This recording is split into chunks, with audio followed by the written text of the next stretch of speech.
Bonsoir à vos précieux téléspectateurs de la radio-télévision Voix de la Croix. Merci de suivre Vie transformée. En ce début du mois de juin 2026, nous avons effectué un déplacement à Kouibli, un département de la région du Tonkwi, situé à près de 600 km d'Abidjan, dans le cadre de la réalisation d'un documentaire que vous aurez le plaisir de découvrir très bientôt. Mais aussi à Kouibli, nous avons découvert Ange, une sœur de la CMCI de Kouibli, dont le témoignage nous a marqué, nous a édifié, et nous nous sommes dit, ça sera aussi très intéressant de vous faire découvrir cette expérience, ce témoignage de Ange. En effet, Ange, à partir d'un moment de sa vie, bien qu'ayant connu le Seigneur Jésus, a commencé à manifester des attitudes de rébellion ouverte, un comportement incompréhensible, mais qui cachait une réalité spirituelle. En effet, elle était liée par l'esprit de mort de sa sœur jumelle. Mais le Seigneur Jésus-Christ va la délivrer. Alors, c'est ce témoignage que vous allez découvrir tout à l'heure à travers un entretien que j'ai eu avec elle, mais aussi avec son pasteur, le pasteur de ce département de Kouibli que je vous invite à découvrir.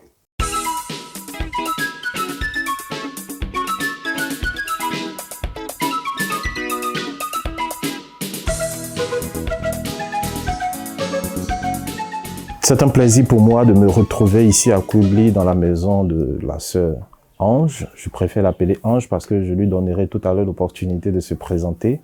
Sœur Ange, merci de me recevoir chez toi à la maison. Merci, pasteur. Tu vas très bien? À la grâce du Seigneur, très bien. Merci beaucoup. Et là, comme je disais tout à l'heure, je te donne l'occasion de te présenter à nos téléspectateurs. Ok. Moi, c'est la sœur Kwakunda Ange Thérèse, épouse Kwaku. Je suis mariée, mère d'un enfant, une petite fille de 2 ans. D'accord, c'est tout pour la présentation. Bon, je suis titulaire d'un brevet de technicien en assistant de direction. J'ai fait le stage. Bon, j'attends. Quelque chose, hein? Oui, Le travail. Le travail. C'est ça. Ici, on ne dit pas pour se débrouiller, quelque chose pour se débrouiller. Tu attends le travail. Et bien évidemment, je sais que tu l'attends avec foi parce que le Seigneur a multiplié ses actions dans ta vie. Raison pour laquelle je me retrouve ici chez toi à la maison et ça sera aussi pour moi l'occasion de découvrir ce que le Seigneur Jésus a fait. Ta vie est un témoignage, c'est même un cas d'école. Le Seigneur a agi puissamment dans ta vie. On aura l'opportunité d'égrener quelques étapes des actions salvatrices et transformatrices du Seigneur Jésus dans ta vie. Parlons d'actions salvatrices. On commencera déjà, comment est-ce que tu as rencontré le Seigneur Jésus à la CMCI, mais bien avant ça, parlons d'Ange au passé. À quoi ressemblait cette petite Ange? Est-ce qu'elle était toujours à Kouibli ou est-ce qu'elle se trouvait? Peut-être quand elle ressemblait à sa petite fille. On va ajouter quelques années à ça. Oui, bon. Je suis née à Yamsokro, dans un petit village de Yamsokro appelé Assanou. Je suis née un mardi. Bon, je suis née jumelle, nous étions 2. D'accord. Mais avant que nous naissions, il y avait un phénomène un peu étrange dans le village. Il n'y avait pas la pluie. Pendant une longue période, il n'y avait pas la pluie, il y avait les prières, les sacrifices, tout ce que les hommes pouvaient faire pour que la pluie vienne, mais il n'y avait pas la pluie. Donc c'est dans cette période-là que nous sommes nés. Donc, le jour de notre naissance, nous sommes nés un matin. Il a plu le matin jusqu'au lendemain matin. Une forte pluie. Ce qui a suscité les questions. Bon, la pluie est venue. Donc, de bouche à oreille, les gens ont appris qu'il y avait une femme qui avait accouché, les jumelles. Et puis, les conditions dans lesquelles nous sommes nés, c'était un peu étrange. Notre maman partait au champ, elle était allée se soulager en brousse. C'est là-bas qu'elle nous a eus. Donc, il y avait les gens qui étaient là, qui sont venus aider ou prendre pour ouvrir la maison. Donc, ça fait que l'information allait un peu rapidement dans tout le village. Donc, pendant que les gens se posaient des questions, la pluie, l'origine, donc de bouche à oreille, les gens ont appris que bon, il y a des jumelles qui sont nées en brousse. Est-ce que c'est pas ça la cause? Donc, selon les explications que notre maman nous a données, le lendemain, les villageois sont venus, les notables, les grands du village sont venus pour dire merci. Ils sont venus avec des présents, disant que c'est les enfants qui sont venus qui ont envoyé la pluie dans le village. Ils sont venus avec des présents, ils ont fait des libations, ils ont fait des remerciements aux esprits, selon leurs croyances. Mais les parents, est-ce que les parents s'intéressaient à la religion, vos parents? Non, non. En ce temps-là, les parents, c'était les traditions. Oui. Les fétiches, les traditions, il n'y avait pas Jésus à l'époque. Et comment ils ont accueilli le fait que les villageois, le chef du village est venu vous dire merci? Ils ont accueilli avec joie, c'était un honneur pour eux de savoir que c'est pas eux que ce bonheur-là. Pour eux, c'était un bonheur, un privilège. Et j'imagine qu'après ça, est-ce qu'il y a eu un regard particulier sur vous, ta sœur et toi? Oui, oui. Il y avait un regard très particulier sur nous. Il y a notre grand-mère même qui a même pris des canaris, 2 canaris qu'elle a mis dans la chambre, dans sa chambre là-bas, dans laquelle elle versait de l'eau chaque matin, en notre nom. Parce qu'on a envoyé la pluie. Donc chaque matin, elle mettait de l'eau dans ces canaris-là. Et l'eau disparaissait. Comment, on ne savait pas, mais le lendemain, quand il n'y a plus l'eau, elle remettait. Chaque fois, elle renouvelait, en fait. Donc vous étiez comme des petits dieux, hein? Oui, nous étions petits, ça. Et ça, c'était où? Ça, c'était au village. Au village. Et vous avez évolué au village à quel âge? Bon, au village, on a évolué là-bas jusqu'à 6 mois. Parce qu'arrivé, c'était un moment, selon l'explication que maman nous a donnée, c'était trop. Il y avait trop de choses étranges qui se passaient à la maison, dans le village. Il y avait beaucoup de choses que les gens faisaient dans la maison. Je souligne qu'il y avait mon oncle, le grand frère de mon papa, qui est un tradit praticien. Moi, c'est un commian. Il a la maison des fétiches, même à la maison, là où nous sommes nés. Donc, chaque fois, il y avait les choses, les cérémonies à faire. Ça fait que ça a commencé à effrayer ma maman. Donc, elle nous a pris et elle a fui avec nous. Donc, vous étiez impliqué dedans Oui, quand oui, on nous devait étions faire les impliqués, cérémonies. Voilà. Mais pourquoi est-ce qu'elle s'est effrayée? Pourquoi? Elle s'est effrayée parce qu'elle avait peur qu'on nous prenne pour que nous soyons des féticheurs, quoi. Ah, d'accord. Elle a eu peur qu'on soit... On sème les Très, fétiches. très impliqué dans Voilà, cette affaire-ci. impliqué, quoi. Et là, vous vous retrouvez où? Là, on se retrouve à Tabou. Tabou. Oui, il y a mon papa qui travaillait là-bas. Il est parti faire champ là-bas, donc c'est comme ça. Elle nous a pris, on a retrouvé mon papa là. Ok. Et vous allez faire combien de temps là-bas, à Tabou? Bon, à Tabou, on a grandi, j'ai fait mon enfance là-bas. J'ai grandi là-bas jusqu'à 14 ans, je crois. Et jusqu'à là, les parents ne s'intéressaient pas. Ils étaient toujours animistes. Bon, mon père, il était toujours dans les fétiches et les traditions. Pour lui, c'est ça, les traditions. Mais arrivé à Tabou, on avait une voisine qui avait commencé à parler de Jésus à ma maman, on commençait à l'inviter un peu, un peu. Nous, c'est comme ça, on a commencé à fréquenter une communauté qu'on appelait Église évangélique, disciples de Christ. Donc, on partait là-bas chaque dimanche avec notre maman. C'est comme ça qu'on a commencé à aller à l'église, on a commencé à apprendre à prier. Est-ce que pendant ce temps, votre maman ou votre père vous traitait de façon particulière? Oui, oui. Même étant à Tabou, hein? Oui, même étant à Tabou.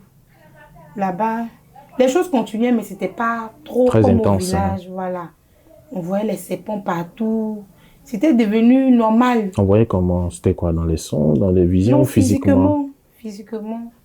Maman disait que quand nous étions encore petits, elle nous mettait dans la chambre, souvent couchée là. Elle était à la cuisine et puis il y avait des serpents qui venaient, 2 petits serpents. Et elle réagissait comment? Normalement, on doit s'effrayer. Oui, oui, normalement on doit s'effrayer, mais elle disait comme ça qu'on lui a dit de ne pas tuer les serpents.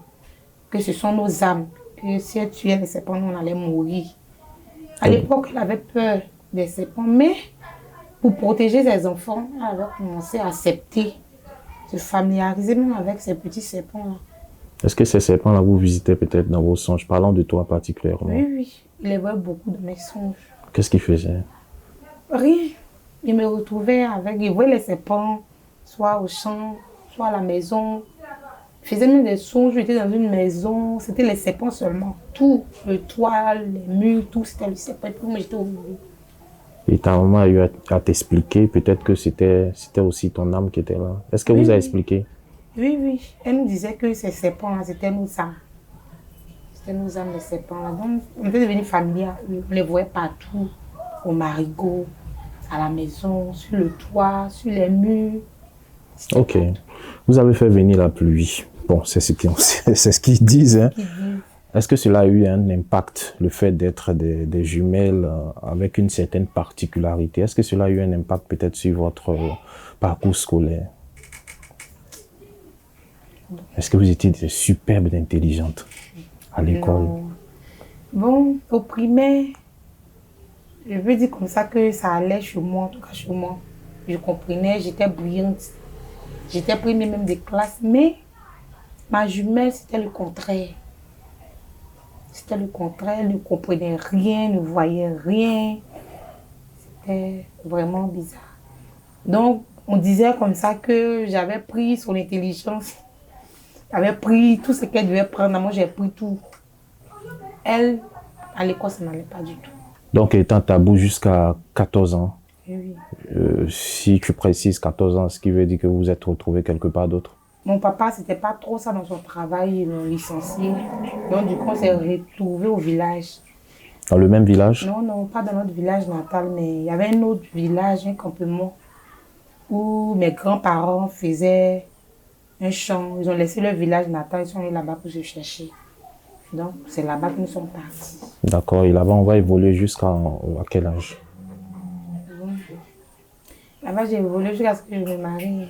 Ah, donc pratiquement toute la vie, je vais dire que jusqu'à ce que tu te maries a été effectuée là-bas. Oui. Toujours avec ta jumelle? Oui. Ou bien vous êtes séparés, ou bien on n'envisageait même pas que vous vous sépariez? Bon, nous sommes séparés. Hein. Quand nous sommes venus au village, quand nous sommes revenus, bien avant ça, nous sommes partis en vacances, ma grand-soeur et moi, chez notre grand-mère. On est arrivé là-bas, on a aimé l'ambiance au village. L'environnement est... Voilà, donc on a décidé de rester là pour fréquenter. Donc c'est comme ça les parents ont envoyé nos dossiers. En ce moment, ils étaient encore là-bas. Le travail de mon papa, ça allait, ils étaient là-bas. Mais nous, nous étions au village. Ma jumelle était restée avec ma maman en ville. Moi, j'étais au village avec ma grand-soeur, ma grand-mère.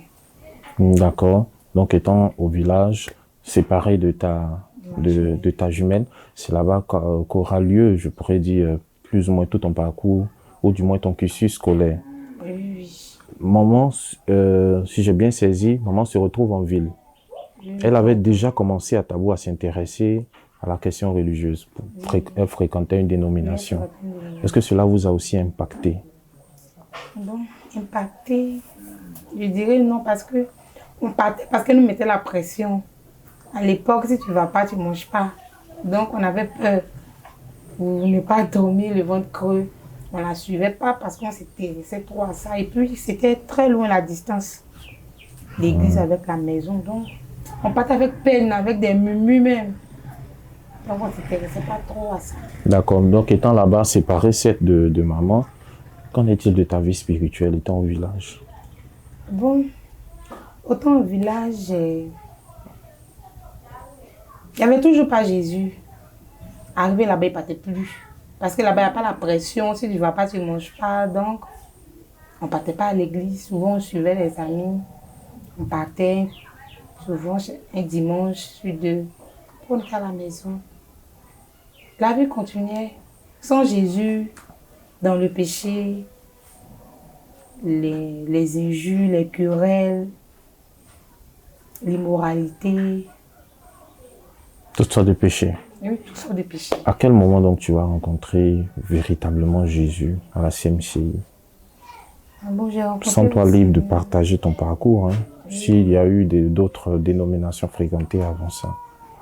Bon, les autres dénominations, c'était au passage. On va fréquenter ça. Généralement, les gens disent un pied dedans, un pied voilà. dehors. Quand on t'invite, tu vas. Ça ne te plaît pas, tu ne vas plus.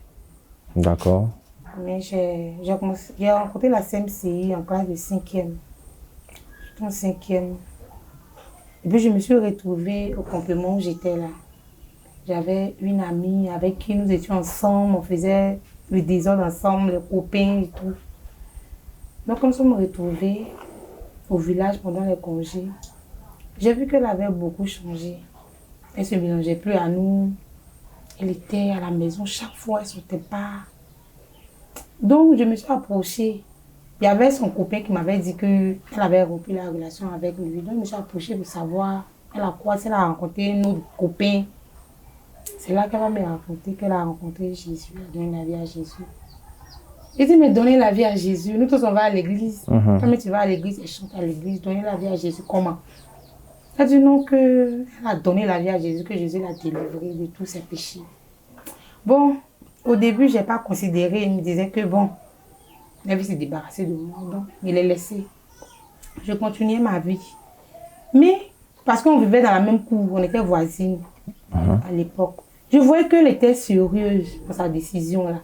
Elle était toujours à la maison, faisait les corvées, chose qu'elle ne faisait pas avant. Comme je disais, ensemble, elle était toujours dehors. C'est ça, surtout que tu connaissais sa vie passée. Elle était toujours à la maison avec sa maman, soit en train de préparer, en train de faire les tâches. Donc je suis revenue encore la voir. C'est dans ton affaire là, faut bien me parler, c'est quoi? Elle dit non, qu'elle a donné la vie à Jésus, elle s'est repentie. Jésus l'a délivrée, tous ses péchés, tout ça n'est plus dedans. Et tu as fait comment? Elle dit non, qu'elle a fait sa repentance. Je dis, c'est quoi la repentance? Elle dit, elle a reconnu ses péchés, elle a écrit ses péchés dans un cahier, elle a demandé pardon au Seigneur, le Seigneur a pardonné. Il dit comme ça. Elle dit oui. Oui, d'accord.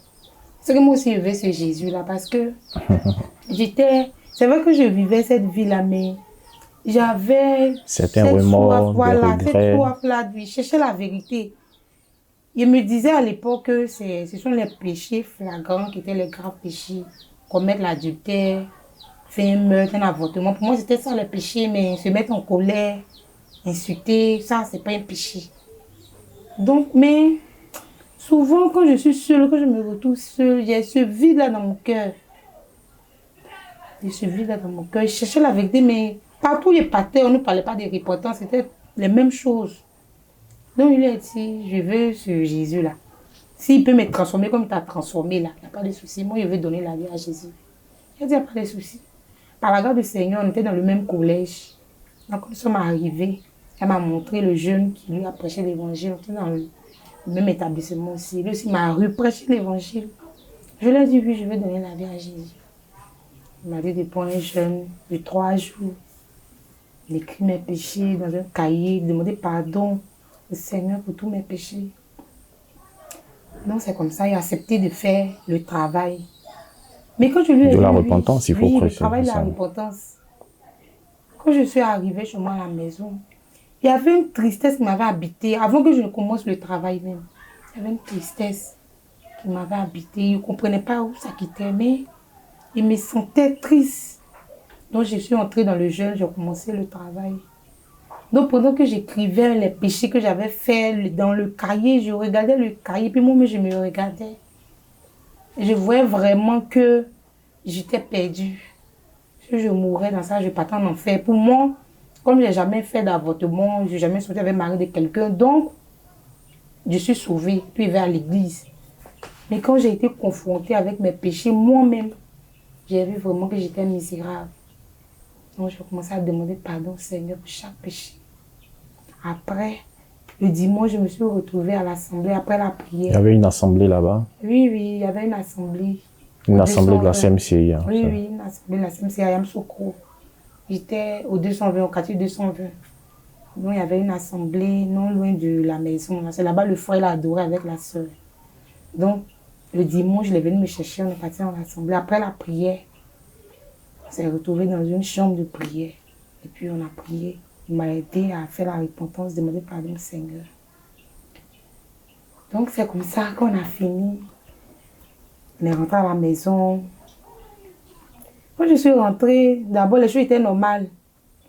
Mais après arrivé ce moment où il y a une joie qui m'avait envahi. Je ne savais pas où cette joie était quittée, mais il y avait la joie dans mon cœur. Je ne peux pas qualifier cette joie-là, exprimer. C'était une joie débordante. Même si on me disait qu'il y avait eu le doctorat, mais c'est pas, je ne peux pas expliquer la joie là, ça avait envahi mon cœur. Donc la joie du salut. La joie du salut. Moi, je ne savais pas c'était quoi. Donc, je me rappelle, je me lavais, j'étais dans la douche, et puis la joie là m'avait rempli. Donc, quand je suis sortie, mes soeurs étaient là, commençaient à aller prêcher l'évangile. Elles ont commencé à se moquer de moi. Elles te dit quoi? Aujourd'hui, tu es partie à l'église, tu lui dis quoi? Mais, je me suis dit qu'elles ne me comprennent pas. Donc, c'est comme ça. Chaque jour, je me retrouvais chez la personne qui m'avait conduit au Seigneur. Quand j'avais les choses que je ne comprenais pas, je partais, je l'expliquais. Mais est-ce que bien avant ça, le fait, après la repentance, est-ce que ça a été le seul ministère qui t'a été rendu? Non, non. Après la repentance, il y avait les restitutions à faire. Il m'avait dit comme ça de si je suis avec quelqu'un, un copain, de l'appeler pour lui dire que je ne veux plus de la relation, que je suis un enfant de Dieu. Donc tu as eu à faire des restitutions. Oui, j'ai fait des restitutions. C'était une chose que j'avais volée, je suis partie restituer. C'était une chose que j'avais pris qui n'était pas à moi. Je suis partie et fait la restitution. Ok, après ça, tu t'es fait baptiser? Et oui, je me suis fait baptiser 2 semaines après. Il y a quand même une question qui me vient à l'esprit. Oui. Il a été dit bien avant qu'il ne fallait pas qu'on tue les serpents, parce que c'est en fait tes protecteurs ou ton protecteur. Maintenant, quand tu annonces ce Dieu, Jésus, qui est celui maintenant qui te protège, qu'en est-il des serpents? On n'est pas du serpent. En fait, comme on a eu à parler de 2 serpents, donc c'est la raison pour laquelle j'ai dit des serpents. Bon, quand j'ai reçu le Seigneur Jésus, les songes sur les serpents avaient cessé. Je ne les voyais plus dans mes songes. Avant, quand je rentrais dans la maison, il y avait peur. C'est comme s'il y avait des présences. Je sentais qu'il y avait des gens à la maison. Mais quand j'ai donné la vie à Jésus, je ne sentais plus ces présences-là. Je ne voyais plus ces serpents-là dans mes songes. Après le baptême, on fait le ministère du brisement des liens. J'ai pris les informations, tout. Mais je n'avais pas encore tous ces détails-là. Donc, le peu que je savais, j'ai dit aux frères, on a fait mon brisement des liens. Donc, tu as eu à faire des restitutions, c'est-à-dire soit juste avant ou après le baptême. Donc, là, tu t'es engagé au niveau de l'église de Yamsokro. Et tu as persévéré dans les voies du Seigneur. Par la grâce du Seigneur, j'ai persévéré. Mais après 3 ans, j'ai rétrogradé. Rétrogradé. Donc, abandonner la main du Seigneur après 3 ans. Et là, tu es resté. Si nous parlons aujourd'hui, c'est parce que le Seigneur, dans sa bonté, a permis que tu reviennes dans la maison. On aura le temps de revenir là. Et tu as fait combien d'années? J'ai fait 6 ans. 6 ans. 6 ans, on est revenu à la CMC. C'est ça. Sûrement, il y a eu des impacts. Oui. Partage-nous quelques faits qui t'ont marqué durant ces 6 années où tu étais loin du Seigneur. Bon, les oppressions sont revenues. Les songes que je faisais, où je retrouvais les serpents, les présences dans les maisons et tout. Tout a ressurgi. Tout a ressurgi, mais encore plus intense. Tu revoyais les serpents? Oui, je revoyais les serpents. Je faisais les songes, on me poursuivait.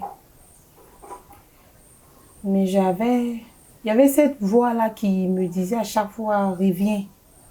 Mais il y avait la honte, les gênes et tout ça. Et puis, il y avait l'amour du péché. Je voulais d'abord faire ce pourquoi j'étais sortie, bien jouir du péché avant de retourner. Donc, malgré il y avait cette petite voix-là qui me disait, reviens, mais... Cette voix douce qui te disait, cette voix reviens. douce qui me disait, reviens, reviens, mais j'étais entêtée, déterminée à découvrir certaines choses, à réaliser certaines choses. Mais quels étaient tes rapports avec ta jumelle en cette période-là? Bon, avec ma jumelle, on avait de bons rapports. J'ai rétrogradé. Bon, ce qui a permis cela, c'est qu'elle est tombée malade. Elle avait le diabète à l'époque. Donc, je me faisais le disciple à l'époque. Et puis, maman m'a appelé pour me dire qu'ils sont à l'hôpital. Ma jumelle, ça ne va pas. Donc, sur le champ, ça m'a troublée, il y a eu peur. Donc, j'ai demandé la permission à mon faiseur le disciple. Je lui ai dit que je veux rentrer en famille.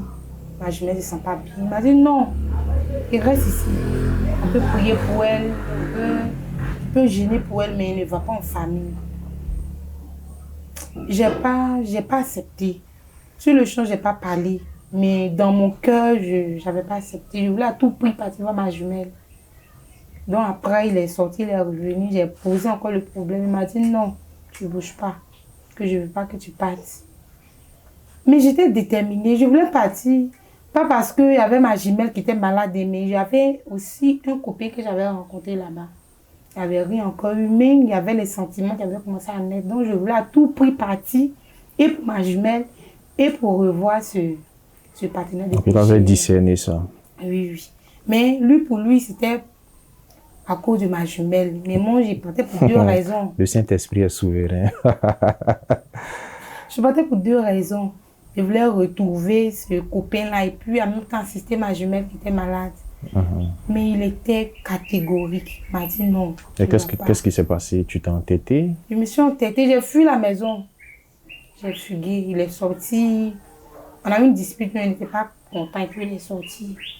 Donc, en son absence, j'ai dit à sa femme que je vais rentrer. Elle m'a dit non, il ne faut pas partir. Oh, tu t'en vas là, c'est pas ce que j'ai passé, il faut rester. Je lui ai dit non, c'est ma jumelle, c'est mon sang. Nous deux, nous sommes un. Elle peut pas être malade, puis moi je suis ici, que vraiment, je suis désolée, mais je veux partir. Elle n'était pas d'accord, mais j'ai pris quelques affaires, puis et tu es parti. Je suis partie. Et qu'est-ce qui va se passer là-bas? Bon, quand je suis partie, effectivement, je me suis retrouvée en famille. D'abord à Yamsoko, avant d'aller au village. Elle a suivi un traitement. Quand le taux de sucre a diminué, ça a commencé à aller sa santé. Nous sommes rentrés au village. Normalement, je devais retourner chez mon faiseur de disciples.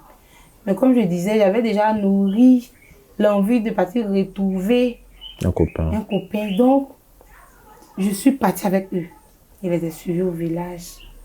Je n'ai pas appelé mon faiseur de disciples pour lui dire. Je lui ai pu appeler, je n'ai pas écrit rien. Donc, j'étais là-bas avec ma jumelle, avec le copain en question, jusqu'après la rentrée arrivée. Il ne pouvait plus retourner parce qu'il ne savait pas ce que j'allais dire à mon faiseur de disciples. Donc, il y avait les questions qui me venaient là. Comment je vais expliquer le fait que j'ai fui la maison? Et puis, je suis partie au village. Quand toutes les vacances, je ne l'ai pas appelé, rien. Donc, j'ai eu peur. À la rentrée, je suis partie voir une tutrice, une païenne là-bas. Donc, c'est là-bas que je suis partie pour fréquenter parce que sa maison n'était pas loin du collège où je partais. Donc, c'est là-bas que je suis partie. Loin des frères, j'étais cachée là-bas. Personne ne savait que j'étais là-bas. Je continuais ma vie là-bas et tout. Ma jumelle était au village. Après, sa santé s'est empirée. Je souligne que quand j'étais chez cette femme païenne là, après, quand j'ai eu le BPC, je m'ai orientée dans un autre quartier de Yamsoko, à Morofé. Là-bas, il y avait ma grande soeur, notre aînée, qui fréquentait une communauté. Bon, c'était une église sans nom. On appelait l'église à Yamsoko.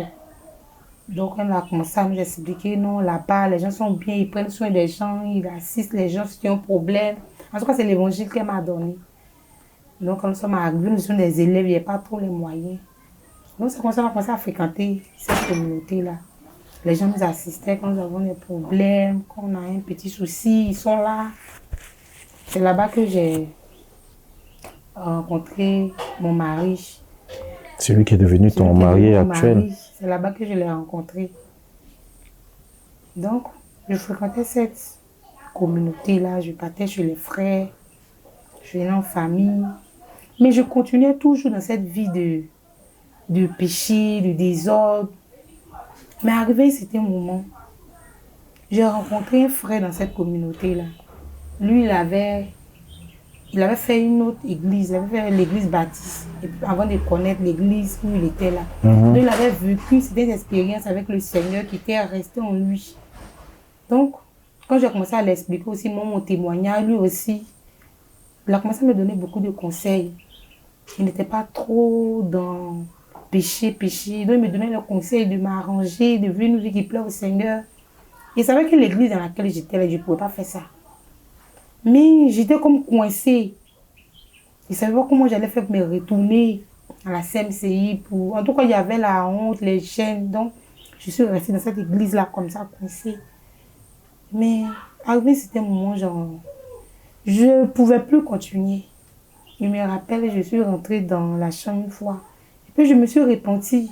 Je savais comment on procédait à la CMCI, comment on faisait. Donc, j'ai demandé pardon au Seigneur pour tous les péchés, tout ce que j'ai fait après la repentance, tout. Et qu'est-ce que cela a dû produire? Bon, à la grâce du Seigneur, ça produit des effets positifs parce que Quand je suis ressortie de ce moment, j'ai pris des résolutions. De la chambre, c'est ça? Oui, de la chambre. J'ai pris des résolutions.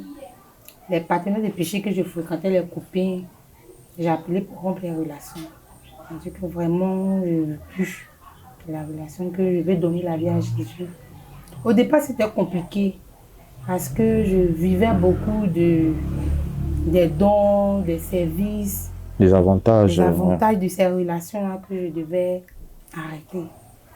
Mais j'étais déterminée, j'étais engagée.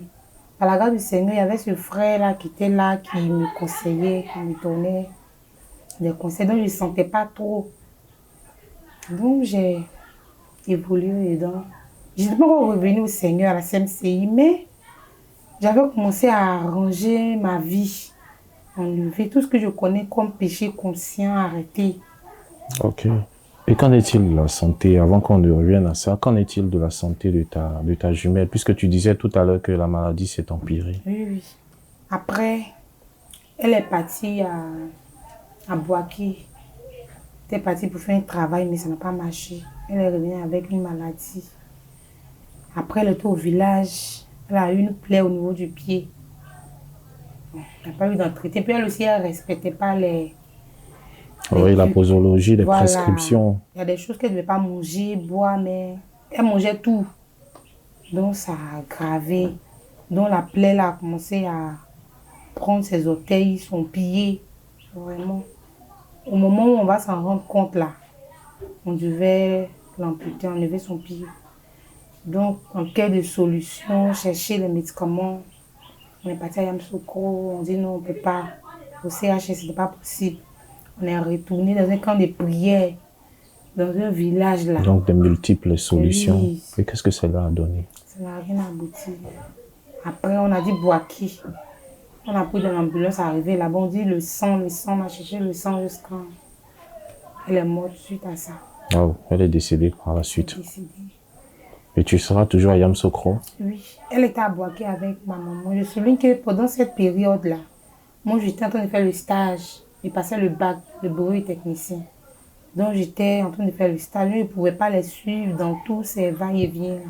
Mais je priais pour elle, je prenais les nouvelles. Donc, quand j'ai appris, c'est le matin que j'ai appris pour son décès là. J'ai appelé ma maman. D'abord, ma grand-sœur est venue me dire, mais je ne croyais pas. Donc, j'ai appelé ma maman. Elle m'a dit effectivement qu'elle est décédée avec les pleurs.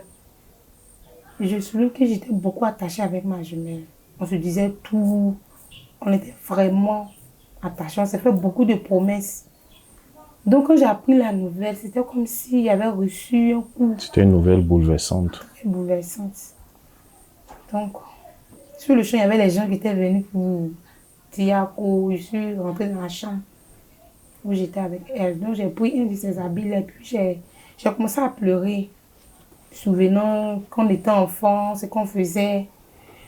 Après, je suis sortie dehors parce qu'il y avait les gens qui me demandaient. Je descendais de l'escalier, j'ai rien compris. Après, je suis tombée. Je me suis retrouvée chez le frère là.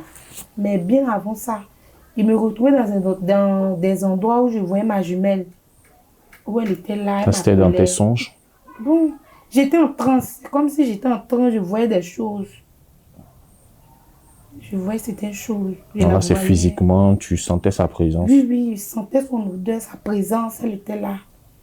Mais les autres autour ne voyaient pas. C'était la seule à avoir cette expérience-là. Donc, elle me réclamait. Donc, les frères priaient. Le frère, là, il venait à la maison, il priait pour moi. Après, quand ça commençait à aller, il m'a pris chez lui. Donc, je suis arrivée à la maison. J'ai oublié. C'est comme si... Je ne sais pas ce qui s'est passé au fait. Donc, j'étais chez lui, je lui ai demandé, mais qu'est-ce qui s'est passé? C'est là, il va venir m'annoncer encore le décès une deuxième fois. Donc, c'était un deuxième choc. Donc, après, les parents ont demandé à ce qu'on parte au village pour l'enterrement.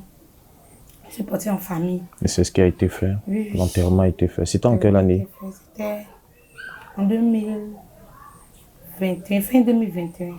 Et même après ça, tu continuais à ressentir sa présence? Oui, ou bien oui, je la voyais dans mes songes à chaque fois. Ok. Donc cela a suivi comme ça. C'est vrai que la vie est faite de mauvaises nouvelles, mais aussi de bonnes nouvelles. Parlons de bonnes nouvelles. Tu disais tout à l'heure, étant à Yamoussoukro, jusqu'à ce que tu rencontres celui qui t'a marié. C'était en quelle année vous vous êtes mariés? Nous sommes mariés en février 2023. Le 16 février 2023. Donc en 2021, tu paies ta jumelle. Et en 2023, tu te maries toujours à Yamoussoukro. Toujours à Yamoussoukro. Et c'est à quel moment tu vas donc revenir au Seigneur? Après le mariage, nous sommes retournés à Abidjan parce que moi je fréquentais. J'étais au CBCG. Lui aussi, il travaillait là-bas. Donc, on était là-bas. Mais l'église dans laquelle on était, et puis nous sommes connus là, arrivé ce moment, nous sommes séparés. Parce qu'il y avait certains enseignements qu'on avait commencé à écouter qui étaient contradictoires avec ce qu'il nous disait. Donc, vous avez quitté l'église? Oui, parce que j'ai entendu séparer comme si c'était lui et toi, vous êtes séparés. Non. Ok, donc vous avez quitté l'église. Oui, nous sommes ok. Et là, en ce moment? On priait en ligne, au téléphone, on s'encourageait. Mais ce n'était pas trop ça. On avait besoin d'une communauté, d'une église où il y a les personnes qui nous enseignent. Donc c'est comme ça que je lui ai partagé que moi j'étais à la CMCI avant, mais j'ai rétrogradé, tout. Je lui ai expliqué un peu. Il lui a dit que le grand temple là, c'est à Djamé. Si tu veux, là, on peut partir là-bas un jour. Il ne s'est pas opposé. Donc c'est comme ça, un dimanche, on est parti. Donc le siège de la CMCI à Abidjan. Oui, à Abidjan, à Djamé, Liberté. Donc comme ça m'est arrivé, les frères, l'enseignement est passé. Il a décidé de donner la vie à Jésus, de rester là. C'est comme ça. On s'est approché d'un ancien, le pasteur Canan Désiré. Il a commencé à nous encadrer pour faire la repentance, le baptême. Mais à l'époque, j'étais enceinte de ma fille là, donc je ne pouvais pas trop partir. C'est lui qui partait un peu. Après, on ne partait plus. J'ai accouché, après, l'affectation est sortie. C'est comme ça que nous sommes retrouvés ici à Quibli.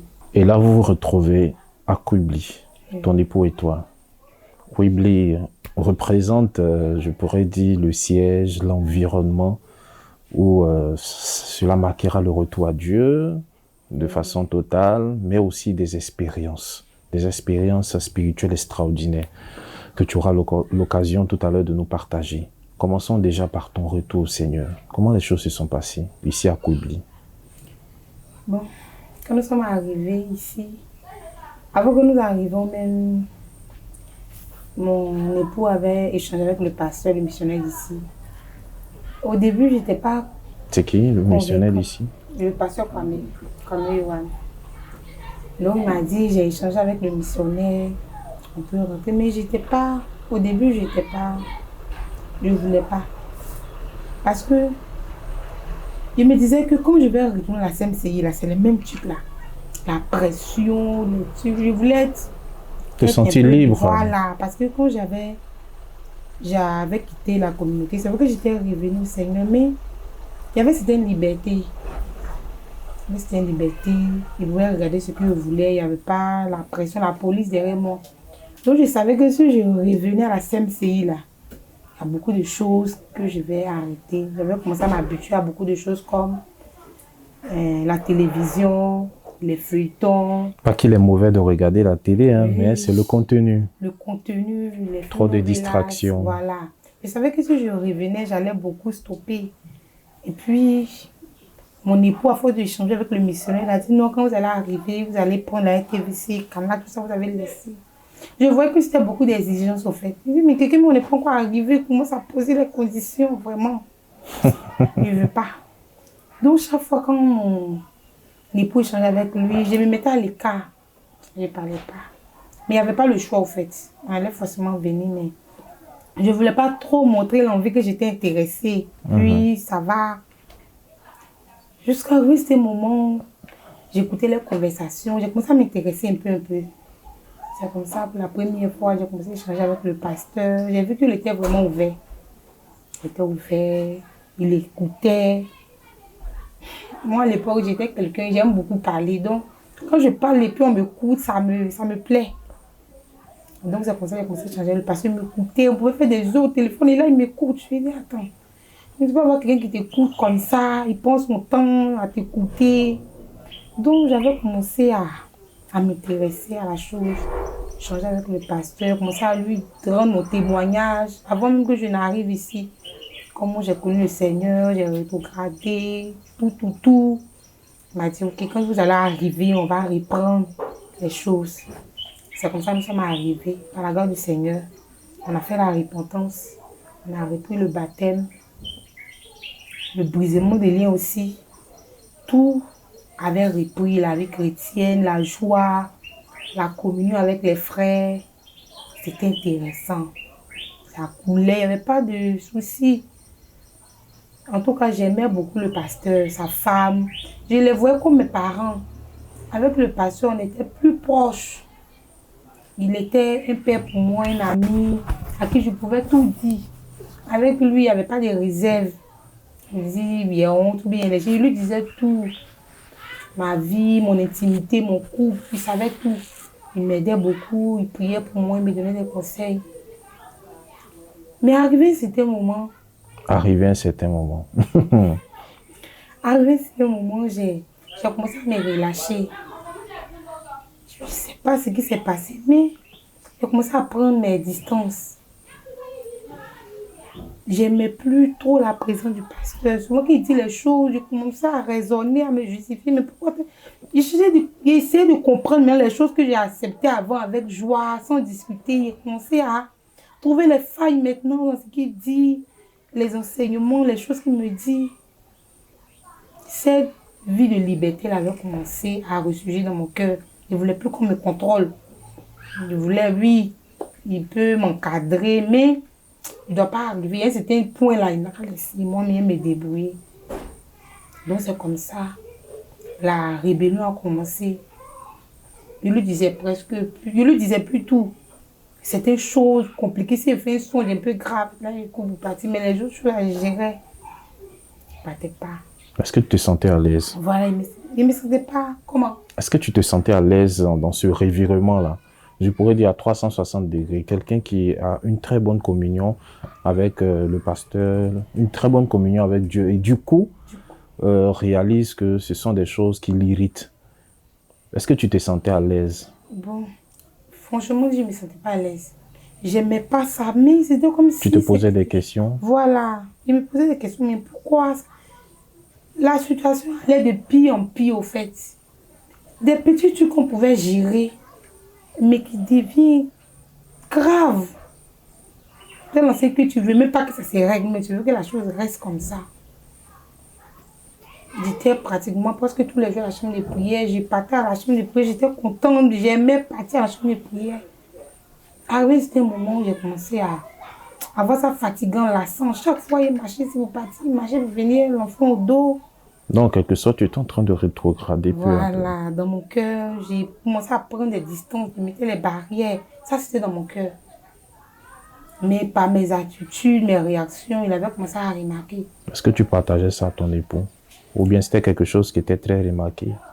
Bon, au début, il ne partageait pas ça à mon époux. Donc, tu gérais ça à l'intérieur de toi-même? Je gérais ça moi-même. Je gérais ça moi-même, je ne partageais pas. Au fond, je voulais qu'on me laisse au fait.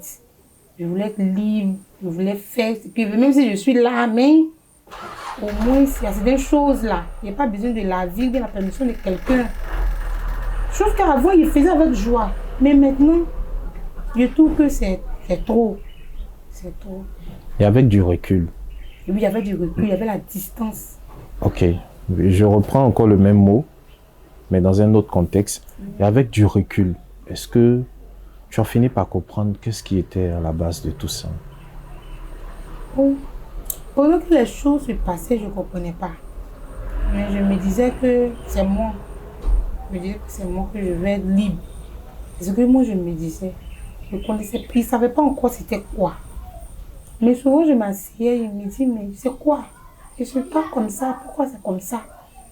Mais il y avait une voix qui me disait, mais c'est comme ça tu es, pourquoi tu veux faire autrement, c'est comme ça? Pourquoi tu veux changer? Il faut le laisser, c'est comme ça. Donc comme je disais, arrivé ces moments où j'ai arrêté de partir à la prière. La femme du pasteur, à l'époque, je lui disais tout. J'aimais son affaire, j'aimais sa compagnie. Mais arrivé, c'était un moment, Il ne Elle pouvait plus la t'irritait. supporter. Elle m'irritait que je la vois vraiment. J'ai déformé tout ce qu'elle dit. Elle disait, si on va qu'elle fait une remarque ou bien une question, en tout cas, moi, je tordais le sens. Quand elle prêchait son message, moi, il y avait mon message que j'apportais. Moi-même. Je vivais à l'époque avec une soeur ici. Donc, quand on revenait des enseignements, C'était ça qui était sur le c'était ça qui plateau. était sur le plateau. Mais pourquoi c'est comme ça? Le pasteur, même là, ça va normalement, c'est pas. C'était tous les jours, les choses comme ça. Pendant qu'on faisait ça, on prenait la distance. On s'éloignait un peu, un peu, un peu, un peu. Le problème même, tu sais pas, il y a quel souci. Mais c'était la rébellion.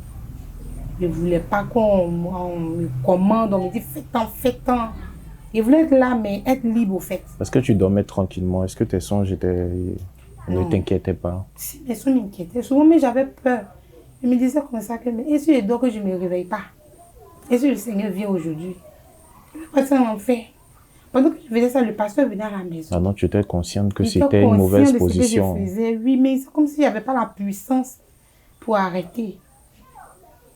Je me souviens plusieurs fois, le pasteur venait à la maison, il m'appelait, on échangeait, mais il y a quoi? C'est quoi le souci? Il dit, papa, c'est maman. Moi-même, je ne vois pas ce que moi, il fait. Tout, c'est elle. Elle m'a parlé comme ça. Et que je prie, elle ne répond pas. Les choses même qu'on peut gérer. Mais je ne voulais pas que les choses se règlent, en fait. Je voulais qu'on me laisse. Donc, à chaque fois, il venait les mêmes choses. Un jour, laisser. C'est ta maman, c'est ta dirigeante. Il dit non. Donc une période difficile. Je peux estimer à combien de temps? Bon, on avait presque plus de 6 mois. Hein. Non, plus de 6 mois, pratiquement allant dans une année où tu étais dans cette position. Et là, tu vas vivre certaines expériences qui ont révélé être sûrement la base de tout ceci. Est-ce que tu peux me partager cela? Bon, arrivé c'était un moment. Avant ça même, j'ai reçu la visite de ma grande soeur ici. Donc, elle est arrivée. Elle a commencé aussi à faire les remarques sur la femme de notre pasteur. Mais c'était une remarque que, bon, c'était pas, on ne doit pas considérer. C'était une faille. Mais pourquoi la femme du pasteur est comme ça? Pourquoi elle ne rit pas? Pourquoi Donc elle beaucoup pose de pas? remarques. Voilà. Donc, ça a commencé à moi aussi. Te conforter dans ta position. Voilà. Hein. Il me disait que toi, au moins, tu vois ce qu'ils voient, les autres ne voient pas, toi, au moins, tu me comprends. Donc, elle, chaque fois, elle me disait que si c'était moi à ta place, là, elle lui dit 2 mots. Est-ce qu'elle est de la communauté? Oui, à l'époque, elle était là. Mais elle a regardé après. Ok. Donc, quand elle est venue, sa visite ici, ça m'a plus révoltée. C'est vrai que j'étais dans ma position, mais je ne partais pas à un certain niveau. Mais quand elle est venue, quand elle est repartie, ça a créé beaucoup de choses. J'étais dans un groupe Sémé, on était dans le groupe Sémé ensemble. La rébellion, le refus de se soumettre. C'est ça, on comprend que c'était une période, je pense que nos téléspectateurs l'ont bien saisi, hein, c'était une période de rébellion ouverte qui était claire. Et là, maintenant, nous allons chercher à savoir quelles ont été ces expériences-là qui ont montré, c'est pour ça que j'ai dit avec du recul, je vais parler par exemple aujourd'hui, quand tu fais une lecture, il y a de cela quelques temps, quelques mois en arrière, tu réalises que voici telle chose qui était à la base. Est-ce que tu peux nous partager ces expériences-là? Oui. Bon, comme je disais là, dans cette phase de rébellion, je ne me comprenais pas moi-même.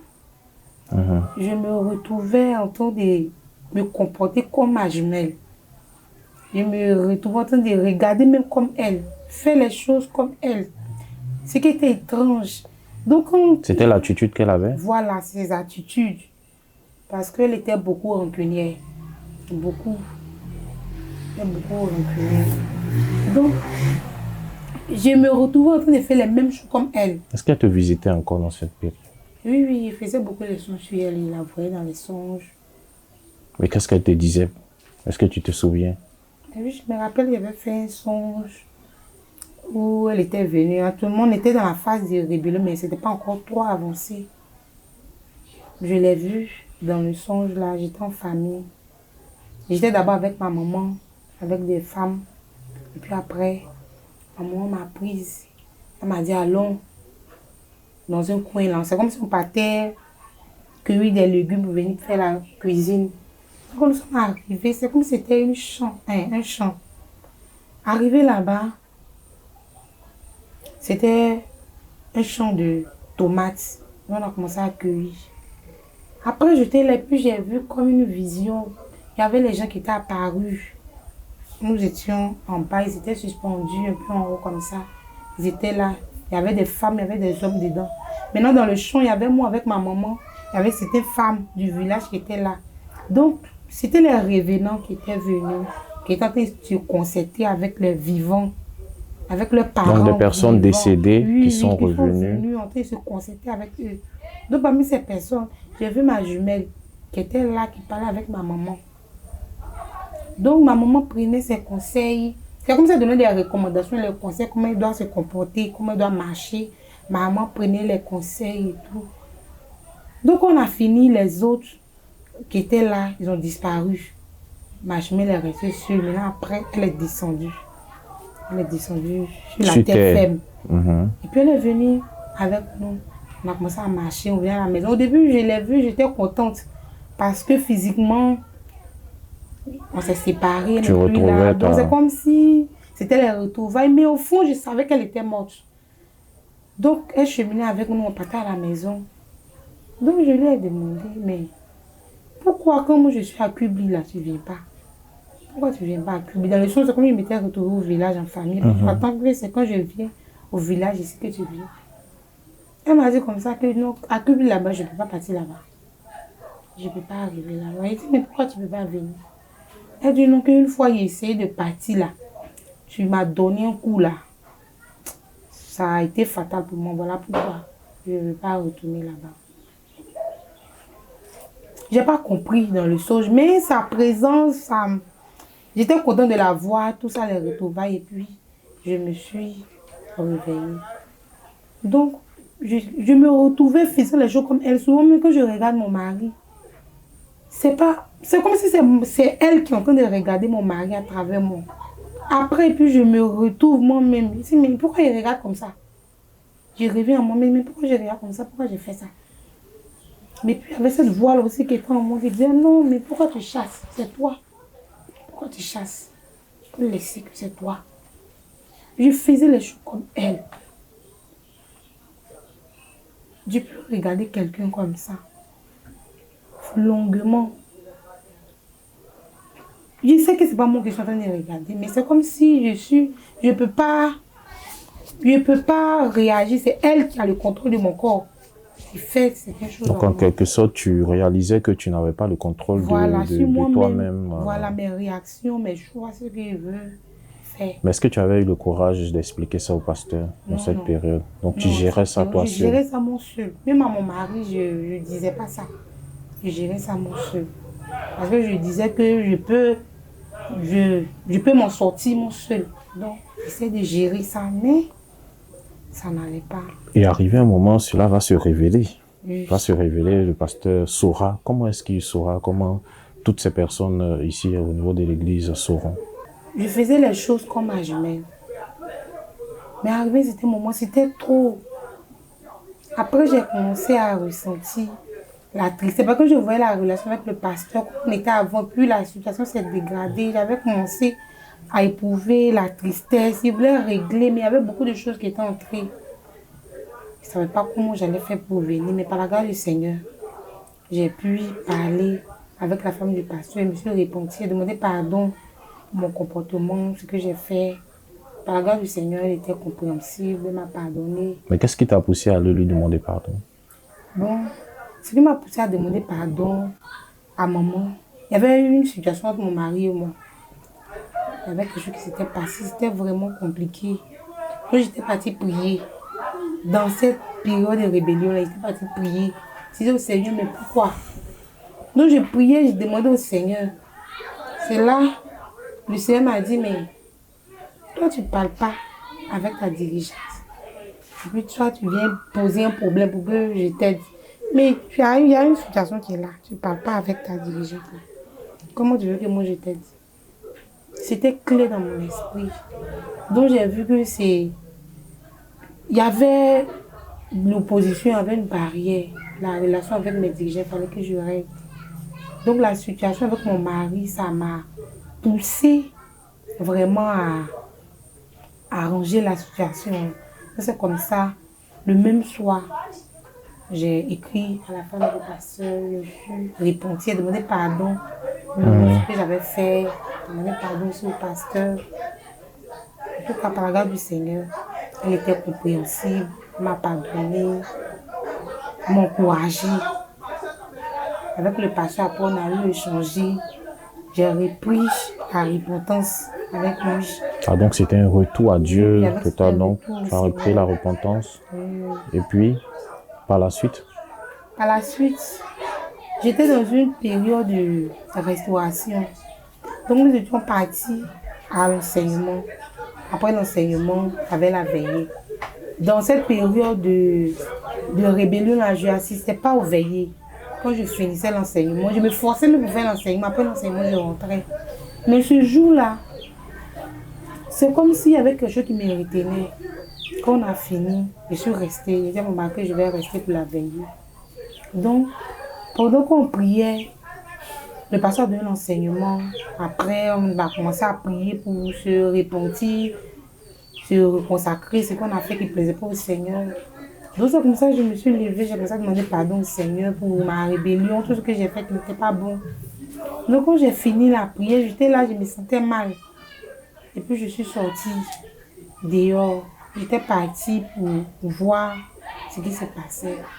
Donc quand j'ai fini, j'étais là mais ça n'allait pas. Après, je me suis retrouvée à terre. Après, je me suis retrouvée à l'équipe de délivrance, les frères qui priaient pour moi. Pendant plusieurs heures, les frères priaient, je me retrouvais dans des endroits.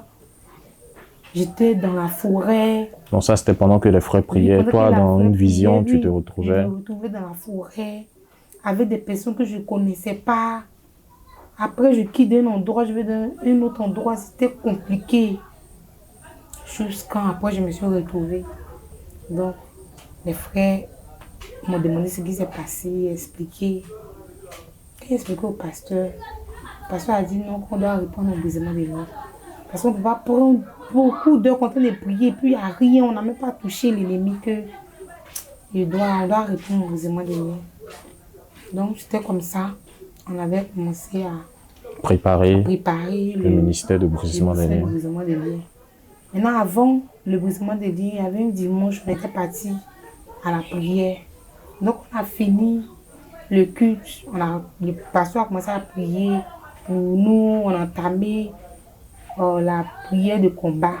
Après, je me suis retrouvée avec l'équipe de délivrance. Nous, pendant que les frères priaient pour moi, je me suis retrouvée à l'endroit où nous sommes nés au village, là où notre maman nous avait accouchés. Je me suis retrouvée là-bas, je voyais ma maman qui était là, qui nous avait accouchés, nous étions là, les enfants. Et puis il y avait un aigle qui était là, qui avait avalé le cordon ombilical. L'aigle était là, il avait avalé. Ma maman était là, les enfants étaient là, mais le cordon avait été avalé par l'aigle. Le cordon de qui? Notre cordon ombilical, votre cordon, la jumelle okay. de moi, avait été avalé par ce aigle qui était là dans la vision. Ma maman était là, les enfants étaient couchés, ils sont couchés par terre là. Donc pendant que les frères priaient, il y a quelqu'un qui est descendu en blanc avec une épée. Donc il a tendu, il a mis l'épée là sur l'aigle, puis l'aigle a vomi le cordon qu'il a avalé, il a vomi. Il a tout vomi. Et puis après, l'épée était sur lui jusqu'à il est devenu petit, jusqu'à on n'a plus vu. Après, je me suis retrouvée encore dans une autre vision où je me retrouvais avec ma jumelle. Elle était sur un trône. Il y avait les serviteurs à sa disposition. Donc, elle donnait des ordres aux serviteurs là de creuser un trou. Je voyais un trou qu'ils étaient en train de creuser dans le sol. Je ne sais pas c'était quoi le trou, mais c'était un trou pour enterrer quelqu'un. Donc, elle était là, elle était assise sur le trône. Elle donnait des ordres aux gens là. Creusez le trou là, faites vite. Après, je me retrouve couchée sur le sable. Je vois le trou qui est creusé, prêt à déposer un corps, une personne dedans. Après, je me retrouve dans un cercueil. Donc, tout ce temps, les frères priaient pour moi. Donc, pendant que les frères priaient, j'ai vu la femme du pasteur qui est venue dans la vision avec un frère. Ils ont commencé à prier, commander que les gens qui portent le cercueil là s'arrêtent, que le corps la sorte. Donc, ils ont prié jusqu'à qu'il y avait les résistances. Après, le pasteur est venu dans la vision là. Donc, le pasteur priait jusqu'à le cercueil. Les gens qui portaient le cercueil, ils les ont laissé tomber le cercueil, puis ils ont fui. Le corps était là, ma jumelle était là. Donc, le pasteur priait. Elle aussi, elle était sur son trône là-bas, elle faisait les trucs. Donc, pendant que le pasteur priait, il insistait. Les forces me sont venues dans le cercueil et puis je me suis levée. Quand je me suis levée, le pasteur m'a saisi par la main, puis je suis sortie du cercueil. Donc, elle était là. Elle avait les choses à la main qu'elle évoquait. Oui, les choses qu'on était petites, qu'on avait en commun. Ah, ok. Donc, elle disait qu'on ne peut pas nous séparer. Que ce n'est pas possible qu'on nous sépare, qu'on ne peut pas. Donc, elle avait les choses là. Elle parlait avec arrogance. Donc, après, il y a comme la foudre qui est descendue du ciel, tombée sur le trône, elle était là, s'est cassée, elle a renversé. Elle est tombée, elle a commencé à trembler. Genre comme les gens qui veulent mourir. Comme si elle convulsait. Voilà, elle avait commencé à convulser. Puis je suis quittée. Je me suis retrouvée dans une autre vision où les frères priaient encore. Tout le temps où j'étais couchée, j'ai commencé à avoir mal à la poitrine. J'avais mal. Après, je suis revenue. Ils m'ont demandé si ça va. J'ai dit non, que j'ai mal à la poitrine. J'ai mal. Donc, pendant qu'ils priaient, je me suis retrouvée dans une vision où j'ai revu ma jumelle. Elle avait un cœur en main. Un nouveau cœur. Elle avait sa main protégeait le cœur là. Dans la vision, il y avait l'intelligence que c'était mon cœur qui était dans sa main. Mais elle protégeait, elle ne voulait pas. Elle ne voulait pas donner le cœur là. Donc pendant que les frères priaient, arrachaient, commandaient là. Le cœur est quitté dans sa main. Elle protégeait ça comme ça. C'est comme si c'est quitté, elle ne pouvait pas arrêter. Il y a quelque chose qui est enlevé dans sa main. Puis c'est venu vers moi. Puis il y avait un cœur noir qui était dans ma poitrine. Le cœur est sorti. Et puis le nouveau cœur là, c'est quitté, c'est rentré en moi. Donc, pendant que les frères priaient, comme ça, je me sentis bien. Les douleurs ont commencé à disparaître. Donc, toutes ces visions se sont enchaînées durant la prière. Oui, pendant que j'étais là, toutes ces visions. Donc, c'était la dernière vision au niveau du cœur, le cœur qui a été changé. Oui. Et c'est là que tu t'es réveillé. Je suis Tu t'es retrouvé, c'est ça. C'était donc là de très grandes délivrances opérées et même qui montraient la base des problèmes que tu avais. Je me pose donc la question, et c'est la question que je vais te poser.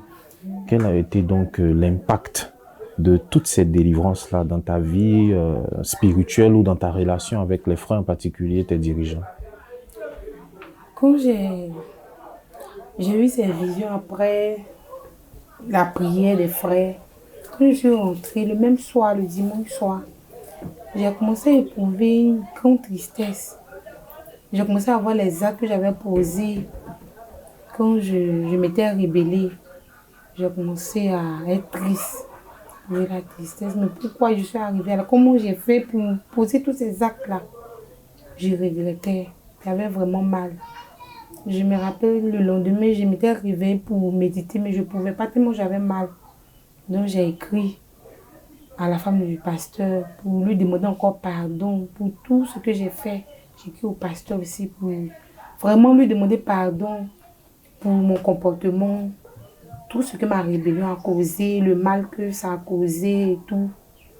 Après ça, j'ai eu à faire des restitutions dans le groupe Sémé où j'étais, demander pardon aux frères pour mon attitude, ma rébellion et tout. À la grâce du Seigneur, les dirigeants m'ont pardonné, m'ont restauré, les frères aussi. C'est ça. Tu as été pardonné, restauré. Tu venais là de réaliser que l'esprit de mort de ta sœur jumelle était dans ta vie. Était à la base de toutes ces attitudes, ces comportements. Et là, le dirigeant, parlons du pasteur Yohan, t'avait dit que le brisement des liens devait être repris. Oui. Est-ce que vous l'avez fait? Oui, par la grâce du Seigneur, on a repris le brisement des liens. J'ai fait le jeûne, on est parti temps après le culte pour faire le brisement de lien.